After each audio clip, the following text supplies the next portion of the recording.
સુરત મહાનગરપાલિકા દ્વારા આંતરરાષ્ટ્રીય મહિલા દિવસની ઉજવણી કરવામાં આવી હતી અને સાથે મહિલા સન્માન સમારોહનું આયોજન કરીને વિવિધ ક્ષેત્રે ઉત્તમ કામગીરી કરનાર મહિલાઓનું સન્માન કરવામાં આવ્યું.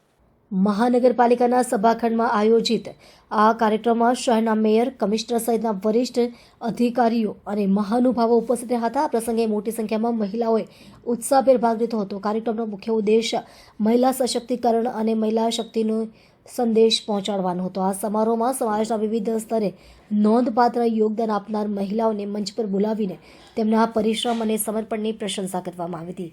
વક્તાઓએ મહિલાઓના વિકાસ વિના સમાજના વિકાસની કલ્પના પણ અધૂરી છે તેમ જણાવ્યું હતું.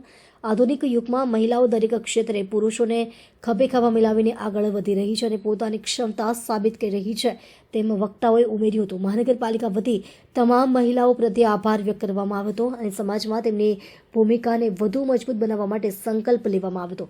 આ કાર્યક્રમ દ્વારા મહિલાઓને પ્રોત્સાહન અને પ્રેરણા મળી હતી અને તેમના અમૂલ્ય યોગદાનને બિરદાવવામાં આવ્યું હતું. ચાલો બેન, આપનો પરિચય. મારું નામ સોનલ સંજય દેસાઈ, સાંસ્કૃતિક સમિતિ ચેરમેન અને વોર્ડ છના કોર્પોરેટર. આજે સાયન્સ સેન્ટરમાં શું કાર્યક્રમ રાખ્યો કોર્પોરેશનના સંસ્કૃતિ સમિતિ દ્વારા? આજ રોજ આંતરરાષ્ટ્રીય મહિલા દિવસની ઉજવણી નિમિત્તે મહિલાઓના સન્માન માટે, એમના ઉત્સાહ વધારવા માટે અહીં આજે કાર્યક્રમ રાખ્યો હતો, જેમાં મહિલાઓને આમંત્રિત કરીને તેઓનું સન્માન કરવામાં આવ્યું અને આંતરરાષ્ટ્રીય દિવસની સૌને શુભકામના આપવામાં આવી. વાત કરીએ તો કયા ફેકલ્ટીની બહેનો કામ કરતી હતી એમને તમે સન્માન?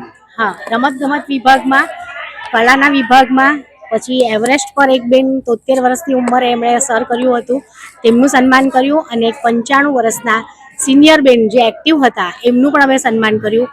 કોર્પોરેટરોનું સન્માન કર્યું, ચેરમેનશ્રીઓનું સન્માન કર્યું.